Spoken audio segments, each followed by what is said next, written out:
exciting that Battlefield is finally getting a competitive mode. It's been asked for a really long time. Something DICE has been working on with the community's feedback. Nobody's heard about it until now. It starts with creating a game that the community loves. It's super early in production, but we want to get out there to the players and bring them in as part of the development. EA is listening closely to players in the creation of the game. And watching through their eyes and seeing the way that they play the game, it's a really amazing experience. The team play that Battlefield 1 Incursions has generated has been nothing short of amazing. It takes the teamwork of Battlefield and takes it to a whole new level. 5 people on one side, 5 on the other. Fast, strategic gameplay.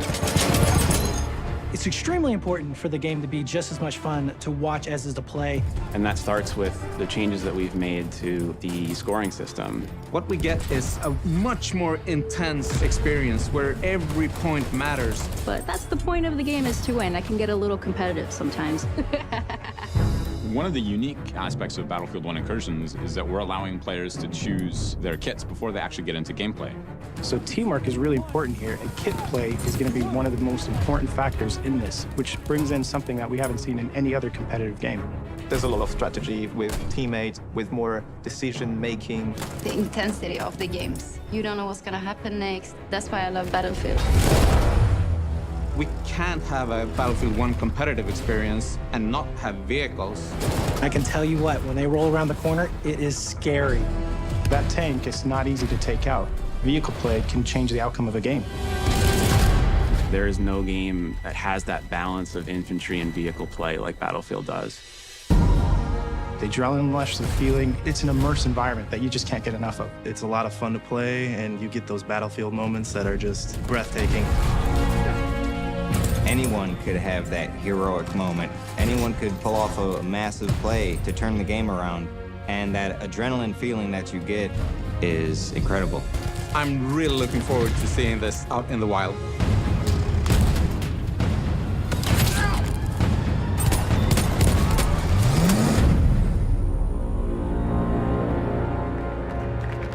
All right, guys. Well, that was the competitive presentation for Battlefield 1 Incursion at Gamescom in Germany. Now, they didn't give us a whole lot of rules specifically on how the game mode is going to play out, but there is a bit more information on the website. We already saw that it's going to be a 5 versus 5 game mode, but what they didn't say is that there's going to be 8 different classes to choose from. They listed out the classes on the website. There'll be subsets of the pre-existing classes. There's one called the Trench Surgeon, which is the medic of the team, able to heal and revive fallen team members. Then we have the Control Leader, a master of vision denial with smoke grenades and masks. The Control Leader is the backline of the squad and can be spawned on while out of combat. Then we have AT Assault, specialized in taking out enemy vehicles.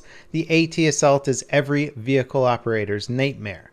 Then we have the Battle Mechanic. The primary job is to operate the team's vehicles. Movement and positioning separate the great vehicle operators from the good. Then we have Mortar Support, raining down explosives on foes and providing ammo for friends. The mortar support is superb at controlling areas from afar. Then we have a class called Raid Leader. Getting up close and personal, the Raid Leader can place spawn beacons for reinforcements. This is kind of interesting. We haven't seen spawn beacons in the game since Battlefield 4. The next class is called Shock Assault. Packing a punch against both infantry and vehicles, the Shock Assault is well-rounded in their ability to make things go boom. And then the final class is called Proximity Recon. Excels at obtaining information for the team and using that intel to dispose of enemies up close. The specific weapons for each class have not been announced, but DICE assures us that basically there'll be machine guns, bolt-action rifles, SMGs, everything that's in the game right now, just divided up in a more specific way among each class. Now, when it comes to the vehicle gameplay, you might be thinking 5 versus 5. That's going to be a little rough when a heavy tank comes onto the field and you just don't have enough anti-tank classes to take it down.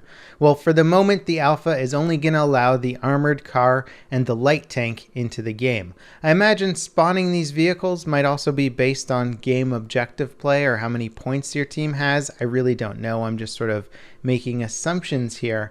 But it might be a little while before your team can spawn in a light tank, and hopefully the maps are designed in a way where they can't just sit back from a distance and wreck everybody from afar. Now, the map that will be playable during the alpha is going to be a small version of Giant's Shadow, not necessarily focusing on the crashed airship part, but sort of the city area near the river, just to allow for probably more building fighting and stuff like that. On the website, DICE makes it clear that they're not making any announcements about competitive seasons or anything like that. I think they really want to get this mode nailed down before they start doing any sort of official esports tournaments around it.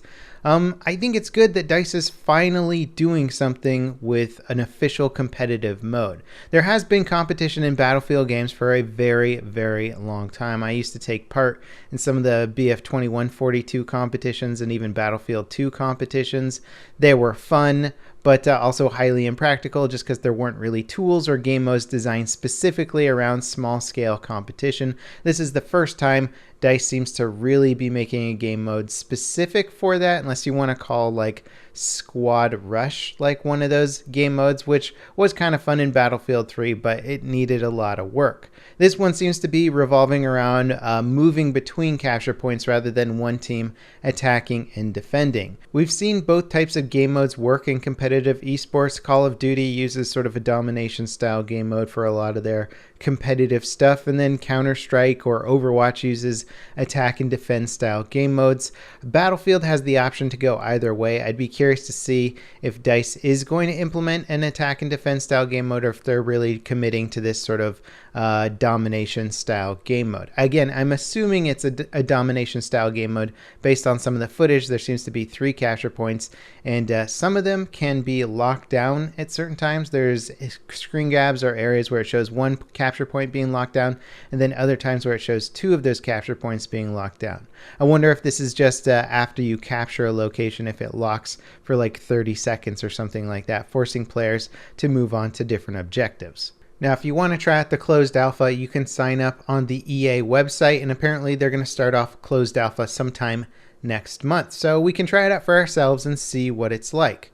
Again, I am excited that DICE is finally officially doing something, and it seems like they've put a lot of effort into it. That being said, DICE has still never proven themselves in the esports or competitive gaming world.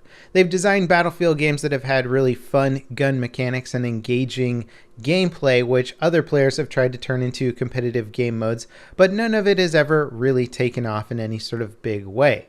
So this is DICE's really first official attempt at doing esports right, but they've never done esports in the past. So it's one of those things where I'm excited, but again, very skeptical, and I'll kind of believe it when I see it. You know, it could be really fun.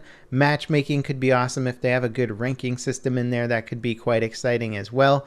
Maybe even some cool unlocks tied in specifically to the competitive game mode, where if you want some cool new gun skins or something like that that nobody else has, you have to win a certain amount of competitive matches or something like that. That could be a nice way of incentivizing some of the casual community to come over and try out the competitive mode. Now, in addition to the competitive announcement, we also get a look at the 4th and final map for the Russian DLC. On top of that, Lepkow Pass is coming out for everybody who has premium on the standard Battlefield game today, so you can download and play the first map of the Russian DLC with other players out there. And they've also announced the Battlefield Revolution Edition, which we predicted quite a while ago based on leaked information. But basically, the Revolution Edition is a $60 version of Battlefield that comes with the base game and premium. So you get all the DLC, all the content for the game for a $60 package, which certainly isn't a bad deal. It's a lot of content for $60. Now, you can also see some gameplay here of the last machine gun that's going to come out in this Russian DLC. It does look pretty cool. I like the look of that box magazine. And in addition to the Lepkow Pass map that did come out today, we also got a full Battlefield 1 patch. It's a few gigs, so give yourself some time to download if your internet's not too fast. It's mostly bug fixes, UI updates, and other small changes, but I'll put a link in the video description if you guys would like to read over it. In terms of final thoughts here, I'm really excited that DICE is making an actual effort towards a competitive game mode in Battlefield, and regardless of whether or not it's successful in Battlefield 1, I hope they continue it on for future Battlefield games and have it at launch for the next big Battlefield title. Let me know what you guys think in the comments section down below. As always, thanks for watching, and I'll see you guys next time. This is Level Cap, signing off.